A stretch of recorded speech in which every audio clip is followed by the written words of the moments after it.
I tried losing weight for years and years and years of constant dieting, constantly trying new things out. And what would usually happen is, okay, I would make some progress, I'd lose some weight, then it started to slow down, and then it would just be a little stagnant, and then I'd gain everything back again. Because the reason that that happened was I was making a mistake. I was constantly making the same mistake, and you are probably making it as well. So the aim of this video is to teach you about that mistake and how you can prevent it so that you can now actually start to lose fat. Okay, so before I tell you about the mistake, you need to have some background information first. Think clearly. What is the number one thing that all fitness mainstream advise is when it comes to dieting? So for example, look at Sam Sulek. What does he eat?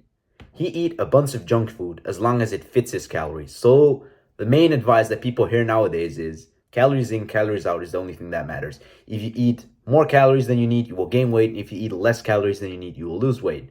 And that is true to some extent, but one thing is then neglected when you do this approach, it's biology. So they always say the law of thermodynamics, which is calories in, calories out, is the only thing that you need to change your body composition.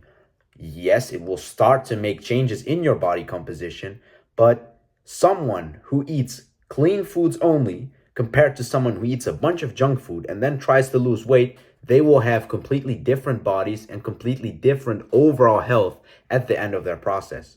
Because you need to understand one thing. The law of thermodynamics, it's supposed to be used for machines, enclosed systems. Correct me if I'm wrong, but humans are not enclosed systems. What the problem is with humans, there's a hormonal imbalance. Hormonal. The most important thing for humans is biology. Literally every single piece of food that you put into your mouth has a different effect on your body. That is the thing that is completely neglected when you talk about calories in, calories out. Okay, so now you might be asking yourself, what happens when I eat the junk food? And that's a common question to have. When you eat that junk food, and this is especially true for food that are processed, right? So foods that aren't natural, what tends to happen is that your body doesn't know what to do with it. So what then happens is your insulin spikes, and insulin is the storage hormone. So the energy that you've consumed, which is the food, has to be stored now because insulin has been spiked. And how is energy stored on your body? Quick question, fat. The reason that a lot of people have excess fat is not because of anything genetic or whatever. It's because you've been eating the wrong foods in the first place. If you've only eaten clean foods since the day you were born, you would not be fat, would you? Of course not. The problem is with the quality and the source of the foods that we're eating. That is the thing that causes our bodies to look the way we don't want them to look. So what is your strategy moving forward? You need to figure out what the foods are that do not spike your insulin. There is a general list of foods that do this. And to sum it up down, pretty much basically, it's like proteins and fats. And what you need to focus on is that these foods are not processed, which means you have to be able to find the food in the nature, on the ground, or from an animal that ate that food on the ground. Those are the two conditions. If the food that you eat meets those two conditions, then it's good to eat. Then you need to monitor if it spikes your insulin or not. Only once you have that sorted out is when you will actually start making caloric adjustments. There's no point in trying to make adjustments in your calories when you're eating burgers and chicken nuggets. Sort out your food first and then make adjustments to your calories. That is the game plan that you should be aiming for.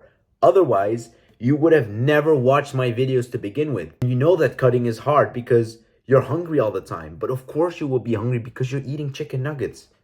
You're eating protein shakes. You're eating cornflakes and you're trying to lose weight. And it kind of happens, but it causes so many hormonal issues within you that it just becomes so incredibly hard.